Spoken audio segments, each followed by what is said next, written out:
नमस्कार दोस्तों, स्वागत है आप सभी का एजुकेशन की 86 में। दोस्तों एक बहुत ही बड़ी खुशखबरी आ रही है बिहार के जिला नवादा से। जी हां दोस्तों, यहां पे एग्जीक्यूटिव असिस्टेंट पोस्ट के लिए जिन छात्रों ने अप्लाई किया था उन सभी छात्रों को बता दें कि उनकी ज्वाइनिंग लिस्ट आ चुकी है। दूसरी चीज़, अगर वो ज्वाइनिंग लिस्ट आ गई है, अगर उनका नाम है उस लिस्ट में, तो उनको करने होंगे कुछ निर्देश का पालन, जो कि मैं आपको इस वीडियो में बताऊँगा। तीसरी चीज़ मैं आपको ये बोलना चाह रहा हूँ कि वो सभी विद्यार्थी भी अपने अपने ज़िले में जो भी एग्जीक्यूटिव असिस्टेंट का पोस्ट आ रहा है या फिर आईटी ब्लॉक का पोस्ट आ रहा है, आप सभी उस फॉर्म को जरूर भरिएगा, क्योंकि ये सारे पोस्ट आते हैं और आपको पता भी नहीं चलता है और इसकी अंदर ही अंदर वैकेंसी फुलफिल हो जाती है। ठीक है, तो मैं आप सभी से रिक्वेस्ट करूंगा कि आप सभी कैंडिडेट जो हैं, जितने भी अपने अपने ज़िले में जो भी एग्जीक्यूटिव असिस्टेंट का पोस्ट आता है या फिर आई ब्लॉक का, तो आप लोग जरूर उसे भरें। चलिए इस खबर के साथ शुरुआत करते हैं। उससे पहले अगर आप हमारे चैनल पे नए हैं तो आप सभी से एक रिक्वेस्ट है कि चैनल पे जाएं। जाते ही इस सब्सक्राइब का रेड कलर का बटन दिखाई देगा, सब्सक्राइब के इस रेड कलर के बटन को दबाकर चैनल को सब्सक्राइब कर लें। सब्सक्राइब करते ही एक बेल का नोटिफिकेशन आएगा, उसे भी दबा लें ताकि हर वीडियो का पल पल का खबर आप तक सबसे पहले हमारे चैनल के माध्यम से जा सके। दोस्तों बिहार में पंचायती राज विभाग के तहत जिला भोजपुर के लिए एक बहुत इंपॉर्टेंट नोटिस जारी हुआ है आज, तो उसको भी देख लीजिएगा। मैंने एक वीडियो दिया है आवश्यक सूचना करके, और पश्चिम बंगाल और हिमाचल प्रदेश में कुछ वैकेंसी दी हुई है जिसके बारे में मैंने अपने वीडियो में बताया भी है। तो अगर ये आपके लिए कैपेबल है यहाँ पे जॉब करना जाकर, तो आप इस फॉर्म को जरूर भरिएगा, बहुत ही इंपॉर्टेंट है। चलिए दोस्तों हम लेकर चलते हैं आपको सबसे पहले इसकी ऑफिशियल वेबसाइट जिला नवादा के, जहाँ पे आते ही आपको यहाँ पे ये नोटिस का जो टैब दिखेगा, यहाँ पे आपको क्लिक करना है। नोटिस पे टैब क्लिक करते ही एक रिक्रूटमेंट का टैब आएगा, उस पर क्लिक करना है। जैसे ही आप रिक्रूटमेंट पेज पे जाओगे, आपको इसके बारे में सारी डिटेल यहाँ पे नीचे अपने पेज पे आ जाएंगे। तो आपको नीचे आना होगा और नीचे आते ही देखिए ये पहले तो यहाँ पे छोड़ दीजिएगा। यहाँ पे ये जो भी जो है अलग अलग पोस्ट के लिए सब सारी वैकेंसीज के निकली हुई थी उसकी लिस्ट है। यहाँ पे देखिए मैं जो आपको दिखाना चाहता हूँ, टाइटल डिस्ट्रिक्ट सप्लाई, ये देखिए डिस्ट्रिक्ट पंचायत राज ऑफिस। ठीक है, district panchayat Raj office list executive assistant post panchayat Raj office के लिए है। यहाँ के लिए जिन्होंने अप्लाई किया था, ये पीडीएफ आपको डाउनलोड करना है और साथ ही साथ एक पीडीएफ आपको डाउनलोड करना है। देखिए मैं इसको डाउनलोड कर लेता हूँ, पहले आपको दिखलाना चाहता हूँ इस पोस्ट के लिए जो कि यहाँ पे निकली हुई है।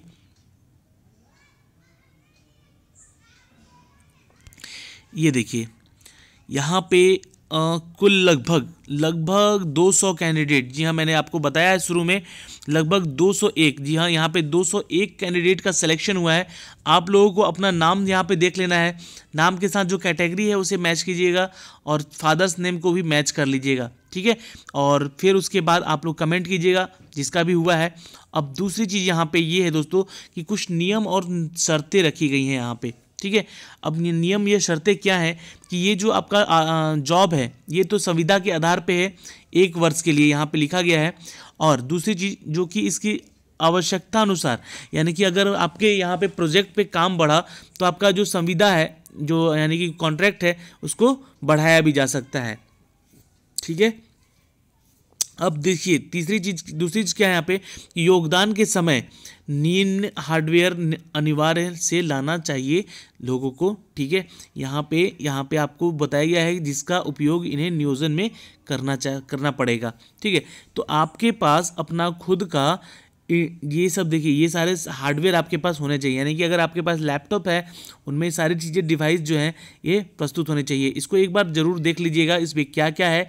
तो देखो इंटेल iCore 3 का CPU, चिपसेट है इंटेल का, memory 4 GB, hard disk 500 GB, monitor 14 inch का, ऑपरेटिंग सिस्टम विंडो होना चाहिए, एडिशनल सॉफ्टवेयर होने चाहिए। यानी कि ये जो कॉन्फ़िगरेशन है एक लैपटॉप या एक कंप्यूटर का आपके पास होना अनिवार्य है। ठीक है, क्योंकि ये अब दूसरे यहाँ पे जो तीसरा निर्देश दिया गया है कि योगदान करते समय अपने सभी शैक्षणिक मूल प्रमाण पत्र, जितने भी आपके एजुकेशन क्वालिफिकेशन के डॉक्यूमेंट्स है उसको ले जाना है, जाति प्रमाण पत्र और एक फ़ोटो युक्त अपना पहचान पत्र, यानी कि आधार कार्ड या पैन कार्ड या फिर अपना ड्राइविंग लाइसेंस, कुछ भी ऐसा हो सकता है जिसपे आपका फ़ोटो हो, वो लेकर जाना है। ठीक है, नियोजित अभ्यर्थियों को प्रति माह बिहार सरकार के सुधार सुधार मिशन सोसाइटी के द्वारा अनुमान्य मान्य दी जाएगी, जो कि कंप्यूटर हार्डवेयर के लिए अलग से देय राशि नहीं होगी। अब इन सभी जो आपका चिपसेट वगैरह यहाँ पे जो कॉन्फ़िगरेशन मैंने बताया है, इसके लिए बिहार सरकार आपको कोई भी पैसा नहीं देगी। यहाँ पे साफ साफ लिखा गया है। इसमें लगने वाली जो कंजर्व आइटम है, जैसे कि पेपर टोनर, कंजर्व आइटम मतलब कि जो आउटर चीज़ें हैं, है ना, जैसे कि पेपर टोनर हो गया, आदि की आपूर्ति पद स्थान कार्यालय द्वारा ही की जाएगी। इंटरनेट कनेक्शन का बिल भी आपको ही देना होगा। ठीक है, अगर आप काम करते हैं तो इंटरनेट जो भी कनेक्शन का यूज़ पड़ेगा उसका भी पेमेंट आप ही को करना होगा यहाँ पे। ठीक है, कार्य असंतोषजनक पाए जाने के आधार सुधार करते हेतु 1 सप्ताह का नोटिस दिया जाएगा। कार्य में अपेक्षित सुधार नहीं होने पर नियोजन रद्द करने का आधिकारिक रूप से इनको अधिकार है। यानी कि अगर आप अपने कार्य को सही ढंग से नहीं कर पाते हो तो आपको यहाँ से निष्कासित भी किया जा सकता है, पर उससे पहले आपको 1 सप्ताह का नोटिस दिया जाएगा। संविदा के आधार पर नियोजित कर्मियों को सरकार द्वारा निर्धारित आकस्मिक अवकाश दिए होगा। ठीक है, यहाँ पर छुट्टियाँ मिलेगी आपको, पर उस संविदा के आधार पर जितने भी छुट्टियां होंगी वही मिलेगी आपको सरकार के द्वारा। नियोजित अभ्यर्थियों को सरकारी सेवा में किसी प्रकार का दावा मान्य नहीं होगा। ये सरकारी नौकरी नहीं है, ये एक तरह से आपका कॉन्ट्रैक्ट बेस्ड जॉब है। यह आशय का एक 11वां नियोजन के समय प्रस्तुत करना होगा और ये एक आपका वेरिफिकेशन होगा, उसमें आपको ये सारी चीज़ें प्रस्तुत करनी होंगी, सारे डॉक्यूमेंट्स और ये सारी चीज़ें। ठीक है, और यदि संविदा अवधि समाप्ति के पूर्व इनका अवधि विस्तार नहीं होता है तो इनका नियोजन स्वतः समाप्त हो जाएगा। अगर वो जिस प्रोजेक्ट पे आप काम नहीं कर रहे हो, जिस प्रोजेक्ट पे काम कर रहे हो, उस प्रोजेक्ट का अगर कुछ भी नहीं हुआ तो आपका जो आधार है यानी कि संविदा का वो टाइम ख़त्म हो जाएगा और इससे आपका जॉब ख़त्म हो जाएगा उसी समय। यहाँ पे एक और बात है कि सभी चयनित अभ्यर्थी सूचना प्राप्ति के 15 दिनों के अंदर ही एकरनामा के साथ जिला पंचायत कार्यालय। अब ये इम्पॉर्टेंट बात है दोस्तों यहाँ पे कि जो आपका सब कुछ लेकर जाना होगा वो जिला पंचायत के कार्यालय में लेके जाना होगा। ये वेन्यू है आपका। ठीक है, हर जिले का अलग अलग वेन्यू होता है। यहाँ पे इसका वेन्यू है नवादा के जिला पंचायत कार्यालय में आपको लेकर जाना होगा। नवादा में योगदान करना सुनिश्चित करेंगे और निर्धारित अवधि में योगदान नहीं करने पर नियोजन स्वतः ही रद्द हो जाएगी। तो ये इंपॉर्टेंट चीज़ें हैं, ये सारी चीज़ें आपको ध्यान में रखनी होगी कि अगर आपने इस टाइम पे जाके 15 दिन के अंदर अगर नहीं किया तो आपका स्वतः ही समाप्त हो जाएगा। ठीक है, अगला जो चीज़ यहाँ पे लास्ट कहा गया है कि सिविल सर्जन नवादा के द्वारा निर्गत स्वास्थ्य प्रमाण पत्र योगदान के समय समर्पित करना होगा।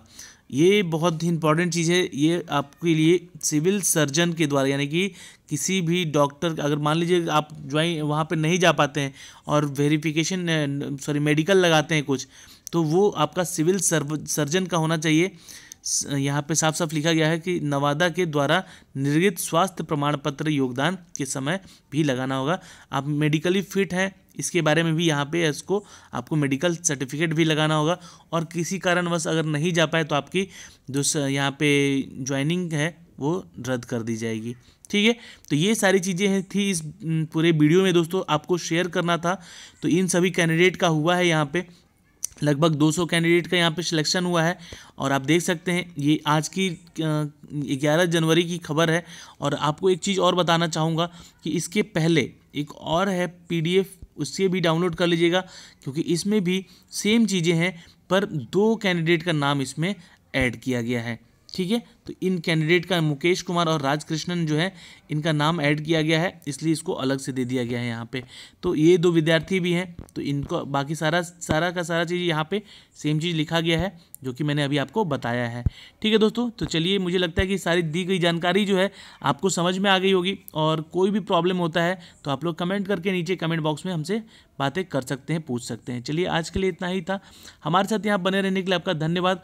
और जो भी आपके दोस्त हैं अगर या फिर कोई भी फैमिली मेम्बर है और जिन्होंने ये फॉर्म को भरा है तो उनके लिए आप सभी से बोलना चाहूँगा कि इस वीडियो को उनको शेयर कीजिएगा ताकि वो भी अपना ज्वाइनिंग जाके देख सके। और जो भी नवादा से हैं उनको तो ज़रूर शेयर कर दीजिएगा।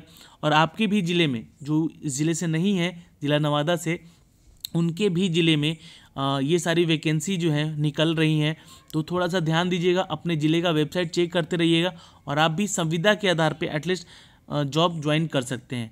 ठीक है, तो चलिए हमारे साथ यहाँ बने रहें, आपका बहुत बहुत शुक्रिया। मिलते हैं अगली वीडियो में, तब तक के लिए बाय बाय, टेक केयर।